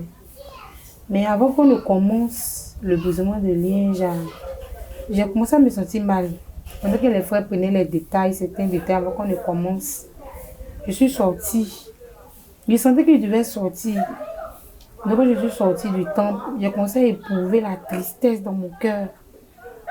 J'avais la tristesse comme si j'allais me séparer d'avec quelqu'un qui m'est cher. À l'instant, j'ai refusé. J'ai dit que je ne voulais plus le brisement de lien. J'avais dit avant de sortir que je partais me soulager. Donc pendant que je durais, les frères sont venus. Avant ça, j'étais sortie, j'étais dehors là, pendant que les frères étaient là-bas. Après, j'ai eu des vertiges, je suis tombée. Les frères sont venus me prendre, m'envoyer dans la salle, ils ont prié pour moi. Quand je me suis retrouvée, c'est là que j'ai eu l'envie d'aller me soulager. Je ne voulais pas me soulager, mais je voulais qu'on me laisse. Je voulais une permission pour pouvoir sortir, pour m'évader. Donc j'ai dit au frère que je veux sortir, je veux me soulager. Donc pendant que j'étais là-bas, c'est là que j'ai commencé à éprouver cette tristesse-là. Comme si j'allais me séparer d'avec quelqu'un qui m'est cher. Donc sur le champ, je ne voulais plus du brisement de lien. Je ne voulais plus. Donc comme j'étais partie me soulager, le pasteur a demandé comme ça que mon époux parte me voir. Donc il est arrivé, il m'a demandé à quoi. J'ai dit non que je ne veux plus. Il dit je ne veux plus quoi. J'ai dit je ne veux plus faire le brisement de lien. Il dit mais pourquoi? Les frères sont là, on est venus pour ça, pourquoi je ne veux plus faire? Il y a quel souci, tu as vu quoi? J'ai dit non, que je ne veux plus faire le brisement de lien. Il avait commencé à m'énerver même contre lui-même. Je ne voulais plus. Donc lui, il est sorti, il dit au frère que vraiment ça ne va pas. Donc j'étais là. Et puis, il y a eu l'envie de partir dans la forêt. Donc j'ai commencé à partir. Donc c'est comme ça, les frères sont venus, ils ont couru, venus m'attraper pour m'envoyer. Mais je ne voulais pas au fait. Je suis venue m'asseoir. On a commencé à faire la rénonciation à la sorcellerie. Vraiment, quand on a commencé la rénonciation, je me suis retrouvée encore avec ma jumelle. Je me suis retrouvée avec elle, on était ensemble. C'était vraiment des luttes. Comment? C'était des luttes parce que elle ne voulait pas au fait. Te laisser? Elle ne voulait pas me laisser. Moi aussi, c'est comme si je ne voulais pas aussi la laisser. C'est comme s'il y avait une ligne qui était là, qui nous liait. Même si on veut, on ne peut pas. On ne peut pas se détacher. Donc, c'était là, je me retrouvais avec elle. Après, je me retrouvais au village. Après, dans la forêt. Dans les eaux. Et quel que soit l'endroit où tu te retrouvais, elle était avec toi? Non, elle n'était pas avec moi dans tous les endroits. Ok. Puis je me retrouvais souvent avec mes oncles, souvent avec mes soeurs. Donc les membres de ta famille? Oui, les membres de ma famille. Je me retrouvais beaucoup avec eux. Jusqu'en... Après, je suis revenue en moi-même. Les frères m'ont posé la question, mais qu'est-ce que tu as vu? J'ai expliqué ce que j'ai vu, mais c'était compliqué. Ils n'arrivaient pas à comprendre. C'est comme ça que le pasteur est venu me demander. Le pasteur Johan? Le pasteur Johan est venu me demander, est-ce qu'il n'y a pas quelque chose que je veux dire? Est-ce qu'il n'y a pas quelque chose? Parce qu'il sent qu'il y a trop de résistance. Et qu'il n'y a pas quelque chose que je n'ai pas dit. Donc c'est comme ça, il a demandé à un frère de venir me rendre un ministère de guérison intérieure. De guérison intérieure. Oui. C'est comme ça, il nous a laissé un peu. Le frère est venu, il a commencé à me poser des questions. Est-ce que je me sens triste de ce que je vais me séparer avec ma jumelle? Donc pendant qu'il me posait les questions, j'ai commencé à ressentir la tristesse là. Parce que je vais me séparer pour toujours avec elle. Donc j'ai fondu en larmes et j'ai commencé à pleurer. Donc il me disait non, qu'elle est morte, que c'est fini. Que toi tu es un enfant de Dieu maintenant, que tu ne dois plus avoir de relation avec elle. Quel que soit ce que vous avez dit, quel que soit le lien que vous avez tissé là, c'est fini. Il faut accepter. Le problème c'est que je n'avais pas encore accepté ça. Le fait que je l'avais perdue pour toujours. Il me disait qu'elle était décédée, oui. Mais je gardais les souvenirs là dans mon cœur. Je gardais la relation là dans mon cœur. Il y avait l'amour, l'attachement pour elle que j'avais gardé au fond de mon cœur. C'est vrai que on priait pour me séparer d'elle, ne plus que je la vois dans les songes, mais il y avait Tu cet ressentais quoi? attachement-là, cet amour-là que j'avais dans mon cœur. Et donc, ce frère t'a rendu Voilà, le pendant que le ministère frère de... me rendait le ministère de guérison intérieure, c'est là que j'étais vraiment, je réalisais que je devais laisser pour toujours même. L'amour, l'attachement, tout ce que j'avais dans mon cœur, la laisser même. Vraiment, c'était compliqué. C'était compliqué. Mais tu as fini par le J'ai faire. fini par le faire. Et là, est-ce que tu t'es retourné? Puisque c'était un ministère Oui, oui, c'est un ministère particulier qui te temporaire. rendait, après tu t'es retourné auprès des frères pour continuer le ministère de brisement des liens. Oui, oui. Après qu'on a fini, les frères m'ont consolé, le pasteur est venu, il m'a consolé. Après, on a repris les renonciations, séparations. Il n'y a plus de résistance, d'opposition jusqu'à ce que le brisement des liens finisse. Là, ça rend Les Dieu au choses Seigneur. sont parties, ça coulait au fait, jusqu'à ce que tout finisse. Et comment tu t'es senti après le brisement des liens? Je me suis sentie bien. Avant même, quand on a fini le ministère de guérison intérieure, je me suis sentie libre. Je me suis sentie libérée. J'avais déjà commencé à bien me sentir après le ministère de guérison intérieure. Donc, on a fait le brisement de l'eau, on a terminé les choses. Ça continue, tout était bien. Je me sentais bien, ça allait. Et à quoi ressemblait, pour ne pas dire à quoi ressemble ta vie après ce ministère de délivrance? Bon, par la grâce du Seigneur, je ne la vois plus dans mes songes. Je me retrouve plus en train de faire comme elle, en train de regarder comme elle, faire les choses comme elle. Je me retrouve plus en train de faire. Je ne la vois plus même dans mes songes. Ça va. Cet amour que j'avais dans mon cœur qui m'isolait souvent, je pleurais. C'est parti. Je ne pense plus à elle comme avant, je pensais beaucoup, je pleurais, tout est parti. Gloire soit rendue au Seigneur Jésus. Donc à partir de ce moment, le Seigneur t'a délivré de façon totale, authentique. Le Seigneur est merveilleux. Et depuis lors, tu as retrouvé tes propres capacités, tu gères toi-même tes émotions, tes sentiments, ta raison. Et là, qu'est-ce que tu retiens comme enseignement, comme leçon de toute cette expérience-là? Alors, ce que je retiens comme enseignant, c'est que on doit rester transparent en fait à nos dirigeants. On doit rester attaché à nos dirigeants, quel que soit ce qu'on pense être normal, logique. Si j'étais attachée à mon dirigeant, j'étais transparent, quand j'avais commencé à avoir ces sensations d'être libre, de vouloir faire ce que je veux, j'allais le partager. Et puis elle allait me dire non, que c'est pas comme ça, fais ça, fais ça. Mais comme il n'y avait pas la transparence, il n'y avait pas l'attachement, donc ça a permis toutes ces choses-là. Donc ce que je retiens vraiment, c'est que je dois être transparent avec mon dirigeant. Je dois tout lui dire, mes craintes, mes peurs, ce que je ressens, même ce que je crois être normal, je dois tout lui dire pour qu'il puisse m'orienter, pour qu'il puisse m'aider. Et moi, je comprends par là combien de fois le ministère de brisement des liens malsains de famille et autres liens a été un ministère riche, un ministère qui t'a introduit dans la délivrance totale, parce que tu ignorais sûrement tous ces actes-là étaient, j'ai bien envie d'utiliser l'expression, télécommandés par un esprit de mort, l'esprit de ta sœur jumelle qui te contrôlait. Vous étiez encore liés et il a fallu que ces liens-là soient brisés pour que tu retrouves ta personnalité, parce que là, ce n'était pas la personnalité des anges qu'on avait. On pense en ce moment que c'est un mari très heureux, des dirigeants heureux, l'épouse de ton pasteur, le pasteur Johan, très heureux. Et ça, c'est ce que le Seigneur Jésus fait. Il nous a donc donné ce riche ministère pour que nous puissions expérimenter ce qu'on appelle l'épanouissement en Jésus-Christ de Nazareth. Merci beaucoup, sœur Ange. Nous sommes à la fin du témoignage, à moins que tu as quelque chose de si précieux à ajouter. On va t'écouter. Ça va? Oui, pasteur. Bon, je veux dire merci au Seigneur pour les frères, surtout le couple missionnaire, le pasteur Kwame, Yohane, son épouse, vraiment qui m'ont pris comme leurs enfants, qui m'ont aidé.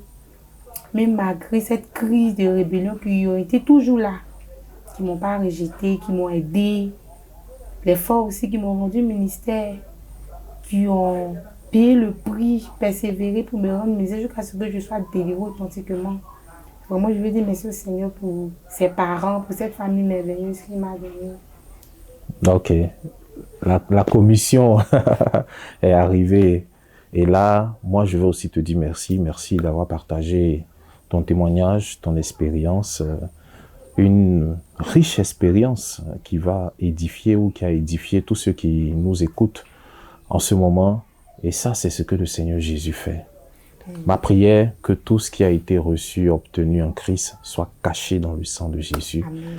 Et que cette victoire demeure, afin que tu sois faiseur des disciples, de disciples, de disciples de plusieurs. Que Dieu te bénisse abondamment. Et encore merci de nous avoir reçus dans ta demeure, dans ta maison. Ton expérience est une riche expérience qui réunit plusieurs acteurs. Donc, j'irai aussi voir principalement le pasteur Johan afin d'avoir ou nous permettre de recevoir ce qui s'est passé durant aussi cette période.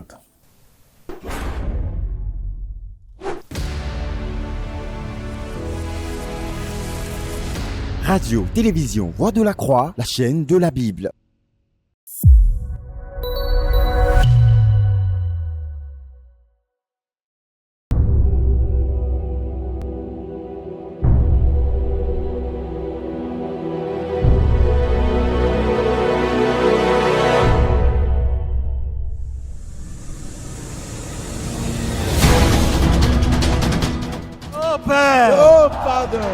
Pardon nous.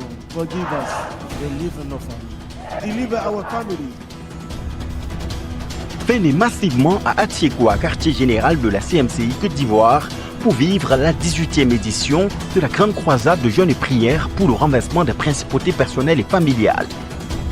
40 jours de rencontres avec Dieu, d'intercession intense et de combats spirituels pour le salut et la délivrance des familles de toute forme de blocage, d'infirmité et de malédiction, pour le retour à Dieu et le réveil spirituel des croyants en Christ. Oh Jésus, tu es digne de régner sur nous. Reign on us. Dehors. Orateur, pasteur missionnaire Boniface Meignet, leader national de la CMCI Côte d'Ivoire. Au programme, louanges et actions de grâce. Témoignage de l'action de la puissante et agissante main de Dieu. C'est sorti négatif. Négatif. Jésus, guéri du VIH, au Père des miracles. Voilà, guéri du VIH sida. Acclamation à Jésus-Christ. Lève-toi et marche aussi. Lève-toi et marche. Je veux dire merci au Seigneur qui a ramené mon mari après 8 ans de séparation. Le voilà. Délivré. Sauvé et délivré. Voilà ce que Jésus peut faire. This is what Jesus can do. Quand les principautés sont terrassées. When principalities are struck down. Et que la malédiction est brisée. And then curse is broken. Ça va t'arriver. This will happen. Proclamation de l'évangile en vue du salut des âmes. Jésus est venu Jesus came pour ôter le péché. To remove, to take away sin. Tu dois abandonner. You must abandon tout péché. Any sin. Avant que la prière. Before the prayer starts. Donne ta vie à Jésus. Lève-toi et viens. Dis Seigneur Jésus. C'est là Jesus. Je te donne ma vie ce soir. Prière de repentance, intercession suppliante et prière de guérison et de délivrance de toute forme de captivité maléfique. Au nom de Jésus. Say in the name of Jesus. Va-t'en et ne reviens plus. Depart and no longer come. Va-t'en au nom de Jésus. Démon. Va-t'en. Va. Va-t'en. Brisement des envoûtements, des malédictions et des liens malsains. Prière de combat et exercice de l'autorité contre les puissances des ténèbres. Nous venons. We come. Une libération totale. Total liberation.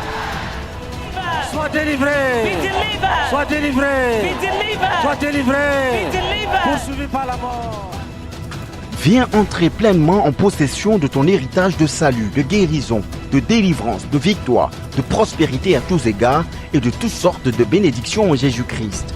Contact 07 07 90 35 75 07 07 38 62 10.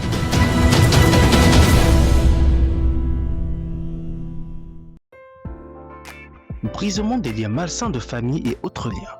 Un ouvrage de 140 pages écrit par le pasteur Boniface Meignet qui vous plonge dans la délivrance de l'emprise de la sorcellerie. Brisement des liens malsains de famille et autres liens, ce sont plusieurs témoignages, enseignements doctrinaux et prières pratiques qui vous feront vivre l'expérience de la délivrance palpable de la sorcellerie et du désenvoûtement. Brisement des liens malsains de famille et autres liens, un best-seller qui a permis à des milliers de personnes dans plusieurs nations d'expérimenter la délivrance authentique des œuvres de Satan. Pour tout besoin ou préoccupation, veuillez contacter par appel ou WhatsApp le numéro suivant, plus 225 07 47 17 24 08. La sorcellerie est une réalité. Il te faut nécessairement cet ouvrage.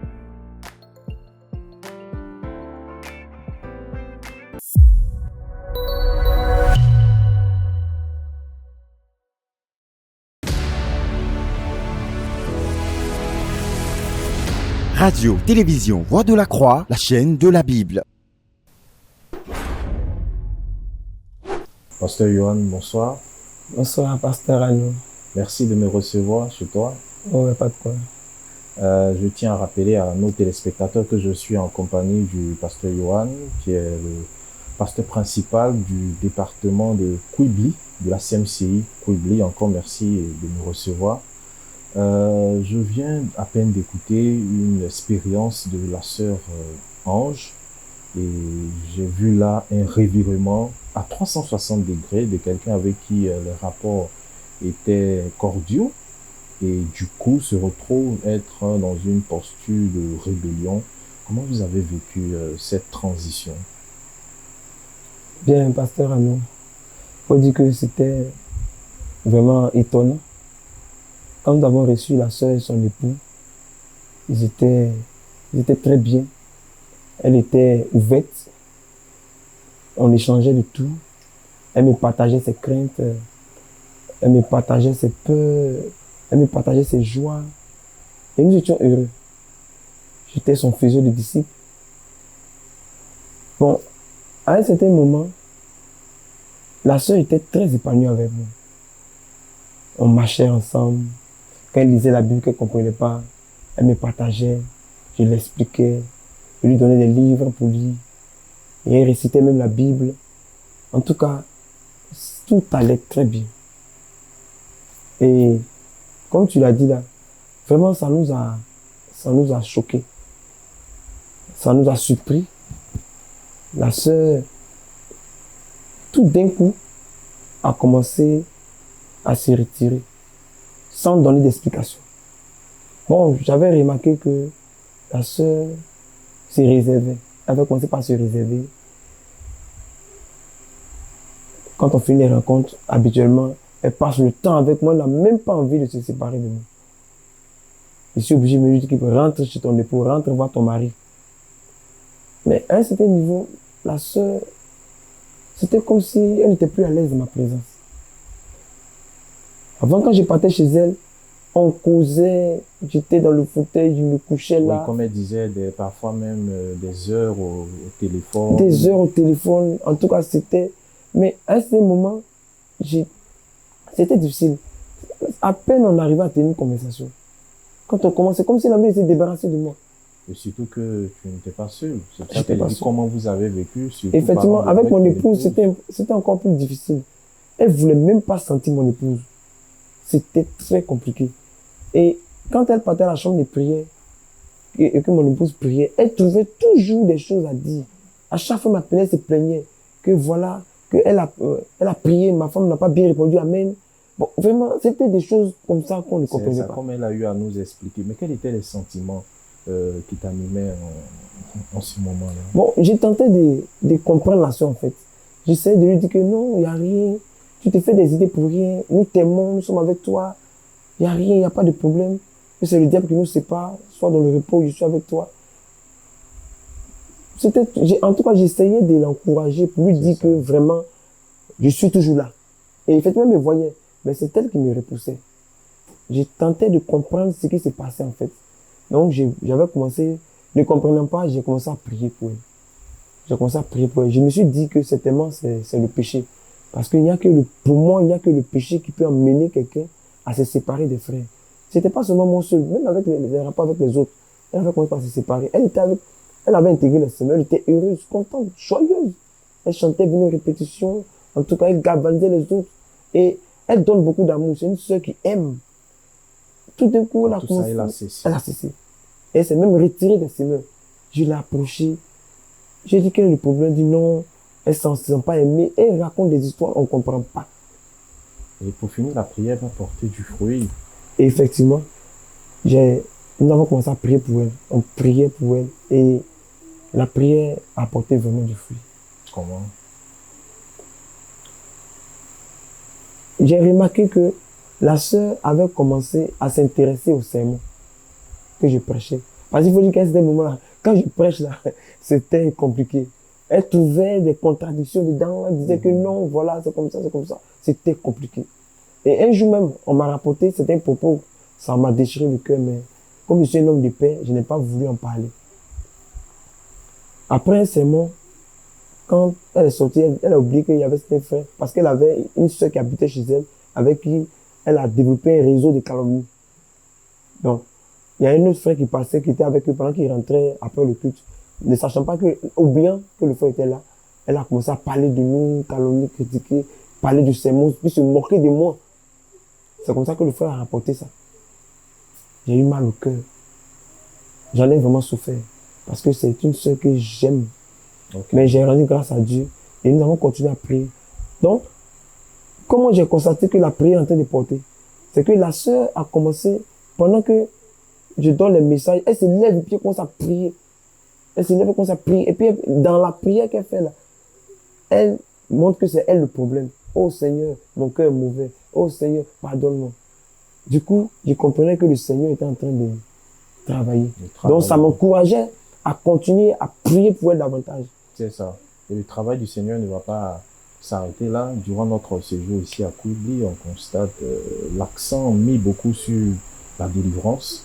Et là, vous allez procéder à un moment de délivrance, mais le Seigneur va d'abord entrer en jeu. Je n'ai pas dit qu'il va prendre la première partie ou le bout, le début du combat, vous révélant un certain nombre de choses. Et avec toutes ces visions qu'elle a eues à avoir, attestant non seulement de la base ou du problème réel, mais aussi de la délivrance, que s'est-il passé durant ces moments de délivrance de la sœur Ange? Il faut dire que quand la sœur a commencé à s'intéresser au sermon, et elle a commencé à participer aux rencontres de l'église,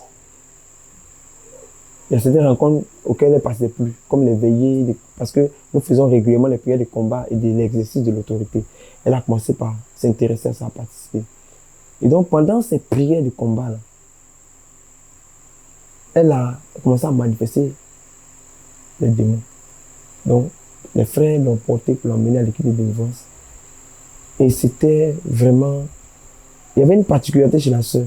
Pendant qu'on prie pour elle, quand elle manifeste ces démons, quand elle tombe, quand on prie pour elle, c'est pas tous les jours violent.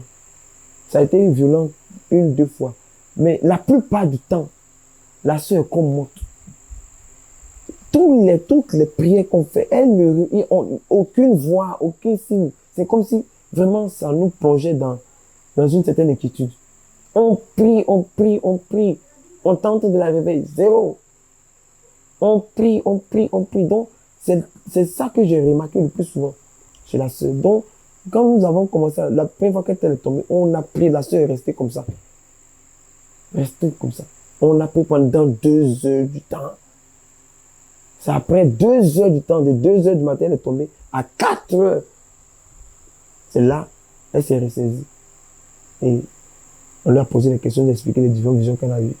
Et mon constat, c'est que les prières qu'on a fait là ne sont pas allées loin. Pourquoi? Parce qu'elle me disait que, en fait, les visions n'étaient pas convaincantes. Parce qu'on n'a pas touché réellement l'ennemi, on n'a pas frappé l'ennemi comme on voulait, avec toutes les prières et l'ardeur qu'on a mis dedans. Et là, il y avait problème. Il y avait problème. Donc, quand on a fini, je l'ai reçu, je lui ai dit que, Sœur Ange, je voudrais t'encourager à reconsidérer ta position. Parce que j'ai constaté que depuis ce moment, il y a beaucoup de choses que tu fais plus. Nos relations, c'est comme ça. Voilà la manière dont tu traites les frères, tout ça. Vraiment, j'aimerais t'encourager à reconsidérer ça. Reviens au Seigneur, demande pardon à Dieu, fais entrer la lumière. Donc ça c'est une vérité pertinente en ce sens que toute délivrance commence d'abord par une réconciliation vraie avec Dieu, une communion avec les frères. Tout à fait. Donc, et la sœur a accepté. Elle a accepté. Donc, on a commencé par prier un peu. Au début, elle voulait lutter. Et là, tu vois, tu as vu la réalité là. On a prié pour toi, tu as vu, tu t'es retrouvé avec les sirènes, tu t'es retrouvé avec ta jumelle, tu t'es retrouvé partout dans une mare de sang, zéro. Et l'ennemi n'a même pas été touché. Donc, il faut faire attention. Et elle a compris. Donc, elle a commencé par se ranger. C'est une chose qu'elle avait commencé à arrêter. Donc, les calomnies avaient commencé par diminuer. Et on avait commencé aussi par souffler. Parce que c'était difficile même de respirer. C'était compliqué, on souffrait vraiment. Tu entends ton nom ici, tu entends ici. Donc, ça avait commencé par diminuer. Et un jour, nous avons fait le culte ensemble. Et nous avons pour habitude, après les cultes ensemble, de faire des prières de combat. À la fin, les prières de combat et d'exercice de l'autorité. Donc, pendant que nous étions en train de faire les prières de combat et de l'exercice de l'autorité, on priait et à ce moment, j'ai dit au frère de s'asseoir, de rester calme, que les anges sont descendus. Il y a des anges dans la salle qui sont descendus, que même si on t'a emmené dans un endroit qu'on ne peut pas arriver là-bas, les anges vont arriver. Et pendant que je parlais, c'est la sœur qui me rapporte ça après. Elle dit que quand il a dit les anges sont arrivés, elle dit dans ce cœur, Elle a murmuré, elle ne croyait pas. Mais elle a fait quelque chose d'intéressant. Elle a dit à Dieu, dans son cœur, Seigneur, si vraiment les anges sont venus, comme il le dit là, que les anges me délivrent. C'est comme ça que nous, physiquement, ce qu'on voyait, la sœur assise, elle est tombée. Et les frères l'ont portée, ils l'ont menée dehors. Ils ont commencé par prier pour elle. Après cette prière, c'est là où la sœur nous a expliqué les différentes visions qu'elle a eues, où il y avait un cœur noir qu'elle avait. Après cette délivrance, effectivement, elle était totalement délivrée. Après cette délivrance-là, la sœur a fait quelque chose qui nous a étonnés tous.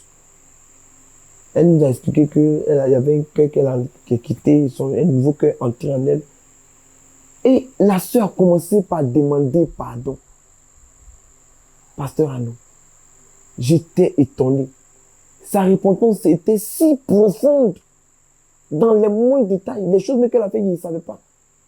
Il y avait des choses où, il y avait des situations où c'est nous-mêmes, en tant que pasteur, il me disait que c'est moi qui ai mal géré.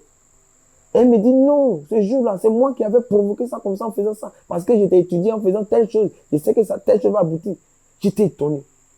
Elle s'est répandue publiquement, demandé pardon au Seigneur, supplié. Elle nous a même supplié qu'on lui permette de retourner parmi les semaines. Elle nous a supplié. On lui a dit, on te pardonne, on te restaure, rentre parmi les semaines. Elle est revenue joyeuse. Vraiment, sa repentance nous a touchés. Quand le Seigneur enlève les cœurs noirs, change les cœurs, c'est ce que ça donne. Et là, c'était une délivrance authentique. On va chercher quand même à terminer. Quelle analyse tu as fait par rapport à cette expérience avec sa jumelle, dans la délivrance surtout? Effectivement, j'ai fait un constat. C'est que les esprits de mort peuvent empêcher la conversion de quelqu'un, ou alors peuvent emmener quelqu'un à rétrograder. En tant que pasteur, si j'avais dit que celle-là n'aime pas le Seigneur, elle est mauvaise, c'est comme ça, puis je l'avais laissé comme ça, j'aurais perdu aujourd'hui. Mais je me suis dit, ne sachant pas quel est le problème, je me suis dit qu'il y a le diable derrière, il y a un problème. Donc j'ai prié, les frères m'ont soutenu, on a prié, avec mon épouse, on a prié. Et on a découvert que c'était l'esprit de sa jumelle qui est décédé, qui l'emmenait à faire toutes ces choses. Et un détail que j'avais oublié, c'est que pendant qu'on priait pour elle, dans la réalité, l'esprit de sa jumelle s'est manifesté. Et l'esprit disait que c'est elle qui l'a enlevé parmi les semeurs. L'esprit disait que elle va tout faire pour l'enlever ici à Kubi. Et Kubi ne l'arrange pas. On lui a dit non, ça ne sera pas possible. Et nous avons frappé, chuché, taillé en pièces. On a épuisé tout notre vocabulaire spirituel sur elle. et elle a été chassée. Notre soeur a été délivrée. Ça a porté du fruit. Donc nous rendons grâce au Seigneur qui nous a vraiment aidés dans cette affaire dans laquelle nous ne savons pas comment faire. Ce témoignage, cette expérience de Ange témoigne encore une fois de plus la bonté de notre Seigneur Jésus-Christ qui délivre et qui continue de délivrer et nous ramène aussi dans le livre cette belle promesse de délivrance du Seigneur Jésus-Christ, précisément dans le livre de Luc, le chapitre 1, le verset 74 à 75, où non seulement le Seigneur promet la délivrance de ses enfants, mais au travers de cette délivrance, nous est réservé un service de qualité. Aujourd'hui, Ange est un véritable enfant de Dieu, épanoui en Christ. Elle chante, elle fait partie de cette belle équipe des semeurs. RC le Seigneur, elle est aux côtés de son dirigeant, très épanouie, très joyeuse. Et ça, c'est ce que le Seigneur Jésus-Christ accomplit. Mais cette expérience aussi nous révèle beaucoup de leçons que nous pouvons donc découvrir. Ici, nous voyons déjà la pertinence du ministère de délivrance, à savoir le brisement des liens malsains de famille et autres liens, qui a commencé par un retour à Dieu, une vraie repentance, qui s'est suivie par la guérison intérieure et le ministère de délivrance proprement dit. Et aussi, le frère Zach, dans son livre « La délivrance de l'emprise des démons », ajoute que l'œuvre de division au sein de l'Église est accompli par des démons. Ils travaillent activement pour s'aimer la division. Dans le cas de notre sœur Ange, elle était encore liée par l'esprit de mort de sa sœur, ce qui montre encore une réalité de l'existence de l'esprit de mort qui œuvre dans la vie de plusieurs personnes. Mais cela n'est pas une fatalité car le Seigneur Jésus-Christ délivre. Elle a été authentiquement délivrée aujourd'hui, elle a retrouvé sa personnalité. Effectivement, nous pouvons dire au travers de ce témoignage que le Seigneur Jésus continue de délivrer. Et toi qui nous suis, tu peux aussi recevoir ta délivrance. Car la présence d'un esprit de mort dans ta vie, nous le savons, pourrait causer et va causer énormément de dégâts dans ta vie. Mais le Seigneur Jésus-Christ est prêt à te délivrer. Le ministère de brisement des liens malsains de famille et autres liens qu'a reçu notre sœur Ange a montré la pertinence non seulement de ce ministère, mais l'efficacité et a révélé que le Seigneur Jésus-Christ délivre effectivement. Tu peux recevoir ce ministère de façon gratuite en nous écrivant ou nous contactant sur ces différents numéros qui s'affichent en ce moment au bas de ton écran. Merci d'avoir suivi ce numéro de Vie Transformée et très bonne suite des programmes sur la radio-télévision Voix de la Croix, la chaîne de la Bible. Jésus guérit.